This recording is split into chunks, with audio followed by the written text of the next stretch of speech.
Welcome to the Second Half Stewardship podcast. We believe that God owns it all, and our response as Christians is to live generous lives. I'm Spencer Hall, a certified financial planner. And I am Austin McLaughlin. As former full-time missionaries in the United States and overseas, Spencer and I approach managing our personal finances through the lens of biblical stewardship. Journey with us as we explore how to be generous stewards of our money, time, relationships, gifts, and experiences. Well, we are excited today to have Father Aaron Wright with us to talk about stewardship, to talk about how God does own everything in life. And it's a particular pleasure. He is the priest, the rector at Old North Abbey, where Austin and I attend church. And to give you just a little bit of background, the church, we often say that we are participating with God for the life of the world. That's kind of the mantra that we come back to day to day as we dive into our time together. So again, delighted to have Father Aaron. I think it might be helpful if we kind of just kick things off and talk a little bit about background, life, those key things that you have, those big picture elements. So can you provide just a rough sketch, Aaron? Sure. Yeah. Yeah. A rough sketch, I think it would have to be rough, right? So first and foremost, in terms of family life, I have a wonderful bride, Brenna, who both of you know, and she's wonderful. And so life has been good. We've been married for 14 years, going on 15. I have two great kids, Phoebe and Shepherd. They're 11 and 8 right now in that order. And they're wonderful. They're in the midst of just all the elementary school stuff, and sports and just being kids. And that's been something else. Of course, watching them grow up and getting older is always that sort of thing that challenges us as parents to go, am I keeping up with them in the way they need to be kept up with? So we're good there. Of course, I'm the priest at Old North Abbey, as you said. That's a joy. Church life is so good. And I'm originally from all over, but Knoxville's home. I grew up here for the most part. And so being in Knoxville, I came back about 13 years ago, and have been here ever since. And I grew up here, so I was here from kindergarten to high school. Yeah. So Knoxville's home, and there's not much to me. Yeah. Well, and high school soccer coach, and other things that you do have your hands in a lot of different areas. So I do. So I mean, life is full, but it's good. And Well, one of the real reasons that we brought Father Aaron on is we wanted to increase the podcast listenership, and his wife is faithful to listen to every one, and so at least we're going to add one listener this time, in Brenna. And then he does have podcast, Two Priests Talking. Yeah, Father Nick Hamilton and I have Two Priests Talking, which is the absolute worst podcast ever. Here's the thing. Let's just be honest. Your all's, this whole setup is just amazing. We meet like in a dingy basement, and you guys have this amazing, like your camera crew is fantastic. Your makeup crew, hair crew, everyone has just been great. We don't have much to work with. So, you got to do everything that you can. But it's fun to hear you guys talk, and for those who haven't heard of Two Priests Talking, it's really two guys, kind of a campfire type discussion between priests of really important topics that you might not get into, but are really fun to talk through and important to talk through. We think so. I mean, it's important and fun for us. Now, however anybody else may want to approach that, but we do love the podcast. It's fun, and but this is like next level. Yeah, this is fantastic. There we go. So we talk about stewardship, here, and we think about it in light of God owning everything. He owns it all, not just our resources, which we try to help, on that count specifically, but really all of life. Our relationships, our time, what He's given us in terms of our talents, and so. You have a particular trajectory, particular things that you've experienced and a vocational calling. And so we wanted to kind of start things off and just hear a little bit more about how your view of stewardship maybe has grown over time, has evolved over time as you've stepped into, serving vocationally there and then taking on more and more responsibility. Sure. Well, first of all, I think stewardship's really difficult. It's not easy for us to view ourselves as not owning what we have, right? It's just a human dilemma. I mean, the garden is set up in a way whereby we have everything, right? But it's the Lord's. Yeah. Don't do this, and the one thing that we want to do is get the thing that's like, we just don't realize that this is, Bruno will always say, you can't have all the things. And I think that's a really important thing to begin with. And so, of course, we often think of just money as stewardship, which is true. There's an element of that is absolutely true and necessary. But every aspect of our life is God's. Yeah. There's nothing, every breath we take is a gift. Every day that we wake up is a gift. My children are really not my own. They're the Lord's. My house is not necessarily my own. I mean, the bank owns it. No, the Lord, it's everything is His, and the whole world is His. We can't get away from that. And so I think beginning to look at stewardship from the perspective of just everything in my life is not my own. It's God's. And so what will I do with my life? Is, I think, a really important place to start. Money is a part of that. My time is a part of that. But it's really everything. It's all His. And so He lays claim to it, whether we want Him to or not. So, yeah. As you've kind of gotten older and as you've stepped into the role of a rector, a head priest, within a church, you go from a college experience and then through seminary and then starting to lead in a church and then taking over kind of, more and more key leadership. Is there things that you've seen that have kind of that role of stewardship, it's evolved at all for you over time? Or was that kind of the sense that you had, even from a young age? That's a really good question. I think as I've hopefully matured in ministry. Right? That's the kicker. Have I matured in ministry? Have I matured in those areas of sort of leading a church and doing all those things? I think so. I think for me at Old North Abbey, for example, this may be a good example. We have more people than we, of course, used to. You were there in the very beginning. Like we a lot more people. We have a lot more possessions. We own our building, but we have a lot more people. There's a lot more souls. There's more clergy. I mean, all of those things are engaged in that. And I think for me, the temptation, I think for a lot of pastors is to sort of hold those things tightly, maintain control over those things. And I've sensed that that my deepest conviction in terms of stewardship is how do we allow people to grow and be good without it being my thing? It's the Lord's church. It's the Lord's people. And so how I engage with that, I think, is really important. I probably just see myself as incompetent to be like, I can actually do something here. So in many ways, that's been a gift that we have a parish and a church that sort of understands that ethos of that this is the Lord's thing.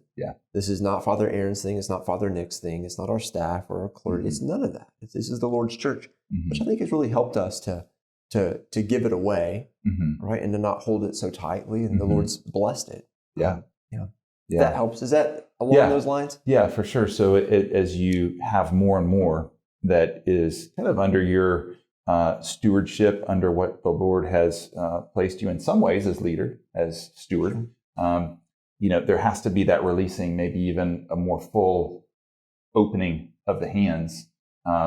Otherwise, we constrict growth. Absolutely. I firmly believe that. That's great. Let's talk about just, your discernment process. I think it's always interesting to hear people's stories as they think about, life moving forward and just discerning the Lord's call, on your life, vocationally, to be a lead pastor, a priest, rector. There, as you sensed Him calling you into that space where you would, Lord willing, be a steward, in that particular role, which is quite weighty. How did that emerge over time? How did you feel like the Lord was leading you down that path? I think there's two things at work in calling. Mm-hmm. One is, what am I hearing? Yeah. And the other one is, what is everybody else hearing? Yeah. So I think at a young age, what was modeled for me was I come from a family of pastors. My grandfather was a pastor. My dad was a pastor. Mm-hmm. I grew up in a pastor's home. Mm-hmm. And so church was very normal, Mm-hmm. right? So I grew up in that context. It was just, this is what you do. Yeah. And there were some instances in my younger years where I was hearing from the Lord that I was called into ministry. Mm-hmm. Vocational ministry, I think every Christian is called into ministry, but called into vocational ministry. Sure. But I think as I got into high school and college, I began to sort of like push back on that. I wanted to sort of, make my own path, chart my own way. Right. I tell people my coming out of college, I just wanted to be a history teacher and a soccer coach, right? That was, and that's a great calling. If that's what the Lord's called you into, it's fantastic. I entered into some ministry work as a youth pastor and things along those lines. And then I went to seminary. And I think in seminary, one of the things the Lord did for me was he showed me the importance of community, calling things out of you. So it's funny, in seminary, I probably started pushing away the call to ministry instead of going to it. Some people will talk about that. Sometimes seminary doesn't have the effect on people they think it will going in. It actually probably pushed me away from the ministry, aside from some wonderful professors and church leaders who were saying, no, this is actually what you're called to be. In many ways, they believed in the Lord's calling on my life more than I did myself. And so I was able to listen. I don't know how. I'm still stubborn, but I was able to listen. And I think over time, the calling of the church to me to come to it and to serve it in this way was unmistakable. And when I came to Old North Abbey to help plant it, we had people in the church who just called that out and said, this is actually what you're called to do, but whether you want to or not. And then it matched, right? So I sensed that God was calling me to something and the church was calling me to something. And when that happened, it was like, okay, then it fits and it works. The thing is you want those to match, right? If it's people calling you and you just don't sense it, don't do it. If it's just you and nobody else, don't do it. And so when that happened, it was great.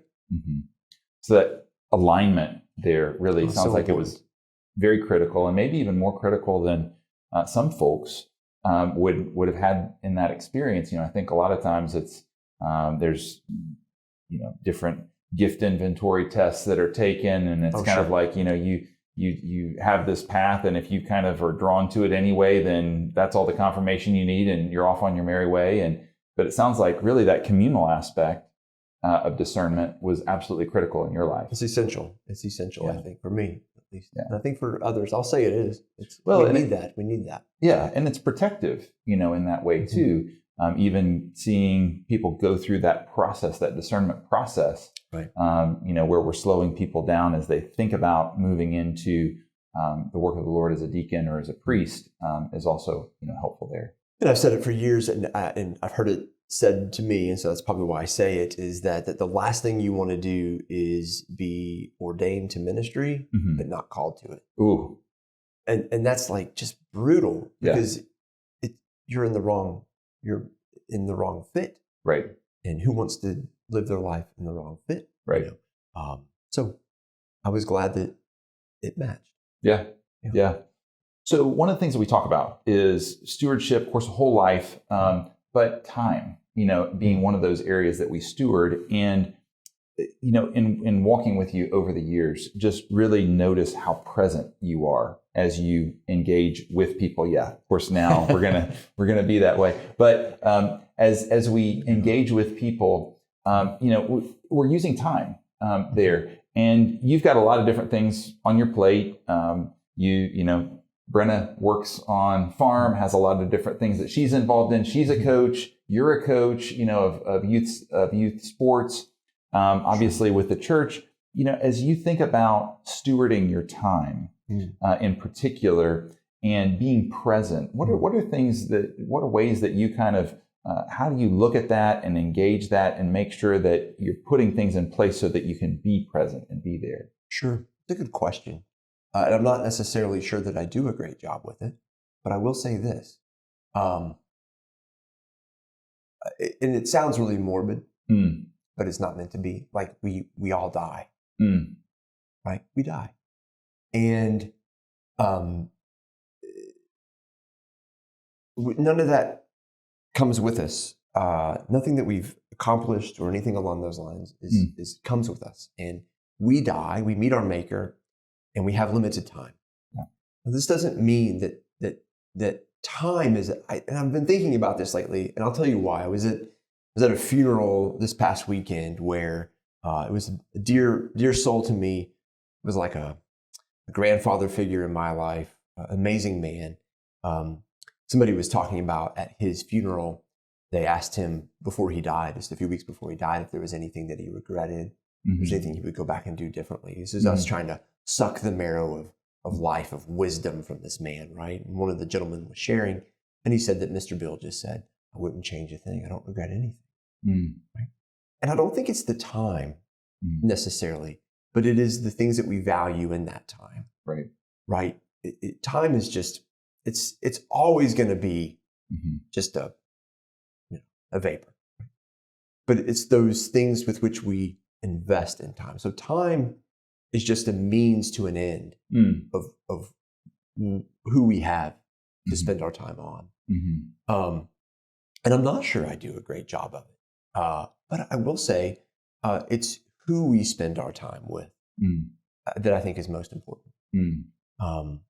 And what is the end game? Like, what's the telos of our time? I want to spend my time on the things that are the most important to God. Do I always do that?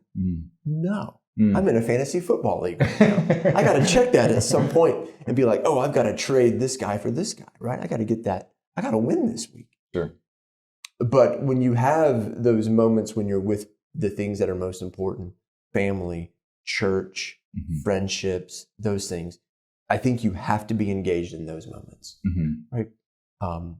It's hard in our context to be really good with time just because we have simply so much time that's wasted. We live far away from places. Like we're in our car or, all of that stuff is going on. And you can't, it's almost impossible to suck the marrow driving from, West Knoxville to East Knoxville. You just got to get there. Yeah. Right? But when you're in those moments when you have the time with the things that are most important, I think you have to be dedicated to those things in that moment. I think that's how you steward it well. And that's probably how I would answer it.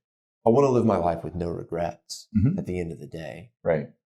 So are there things that you find yourself saying no to so that you can engage, there? How do you, as you kind of think about just the ordering, of that time, any wisdom that you could impart there? Sure. I think we have to learn to say no to those things that honestly, at the end of the day, don't matter. And what I mean by that is, for example, I coach soccer, right? Now, soccer is not important to me. Right? Yeah. Just not. I love it. It's a great sport.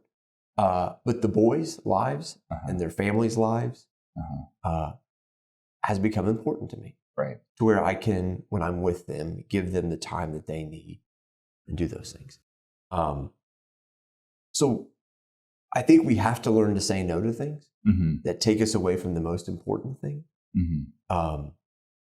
So yes, there are times where it's like, people maybe want to spend time going out in an evening, but I haven't been able to see my family that week. And it's like, I just can't.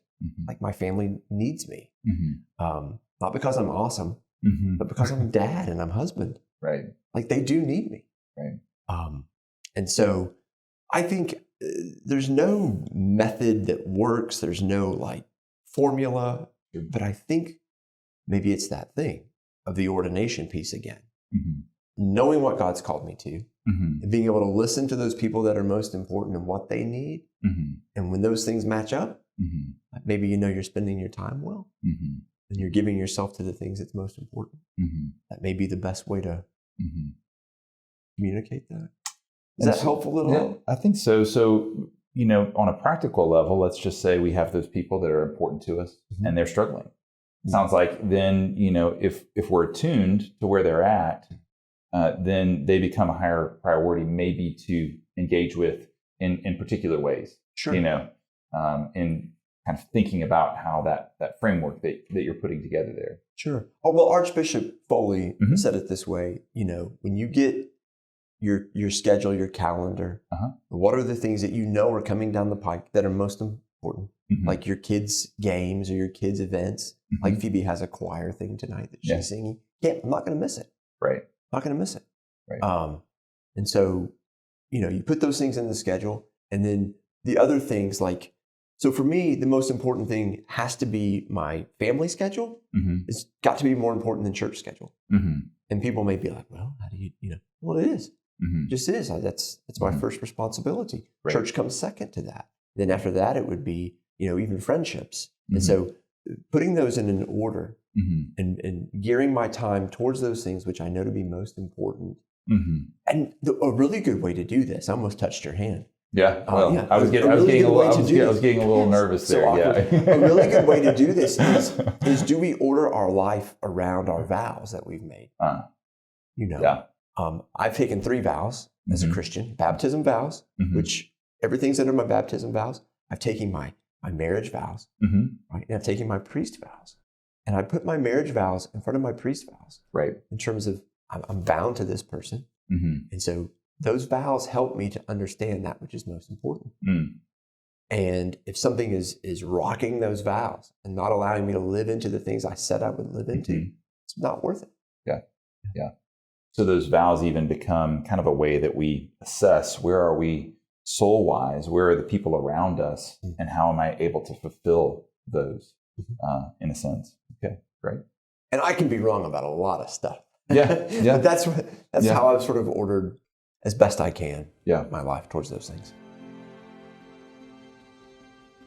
If you found this episode valuable, share it with a friend and subscribe on your favorite podcast platform so that you don't miss the next episode.